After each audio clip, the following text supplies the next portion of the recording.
Bonjour, je m'appelle Franck, j'ai 58 ans, j'habite en région parisienne, je suis hémophile A sévère, mais passionné d'automobile.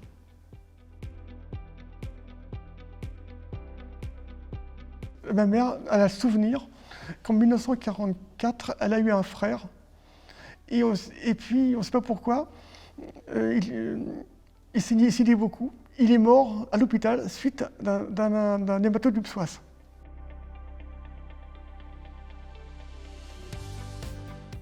Alors, très jeune, j'avais 15 jours, j'ai eu un kyste sous-cutané sur la clavicule droite. Donc mes parents, et puis ce kyste avait commencé à saigner, il n'était pas beau. Donc de suite, mes parents m'ont envoyé à l'hôpital. Donc à l'époque, mais c'était en 65, donc ça remonte vachement très longtemps.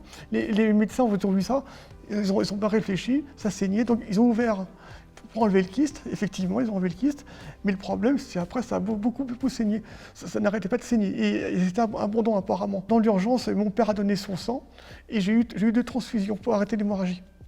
Et puis ces deux-là, rapidement sont aperçus que j'étais hémophile par rapport à une prise de sang. De suite, c'était évident que j'étais hémophile. Comme je l'anticorps qui est encore réactif, je suis en forte dose. Et quand on fait une prise de sang au bout de 48 heures, il me reste quasiment plus de facteur 8. Donc je me perfuse tous les 48 heures avec une forte dose, mais c'est stabilisé. Alors maintenant que le traitement fonctionne, c'est un changement de vie. J'ai plus d'hémarthrose, j'ai plus d'hématomes. Quand je me coupe, ça saigne quasiment pas.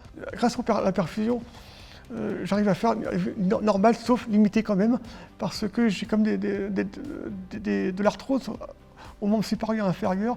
J'ai des muscles rétrécis par rapport aux hématomes, mais on fait avec, quoi. C'est plus tellement un problème. Ouais, ça me beaucoup, mais je le vis bien.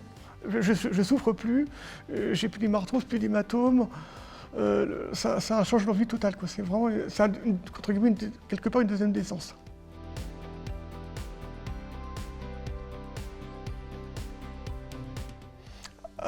Disons que, très jeune, j'ai eu comme tous les hémophiles, j'ai eu des hémarthroses et des hématomes.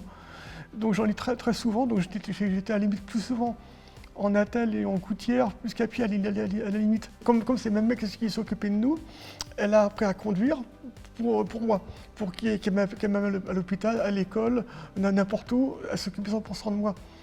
Et puis un jour, elle m'a dit, ça serait bien que tu fasses la raison de la voiture, la révision. Effectivement, comme ma mère elle travaillait à mi-temps, je me suis dit, je vais faire la révision, donc je me suis mis par terre, j'ai pris un bac, j'ai enlevé l'huile, les bougies, etc. Et ça s'est fait naturellement.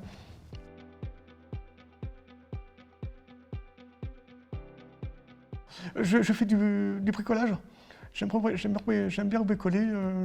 Bon, à la maison, j'ai différents outils normaux, pas adaptés à l'hémophilie. Mais mon kiff total, c'est quand je mets un tableau sur le mur.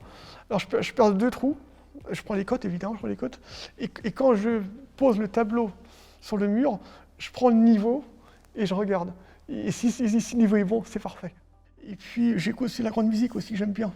J'ai remarqué aussi, depuis que la perfusion fonctionne, j'ai remarqué que j'entamais des activités. Avant la perfusion, je faisais un truc, une activité quelconque, après je me reposais. Maintenant, je fais une activité, une autre, et j'avance.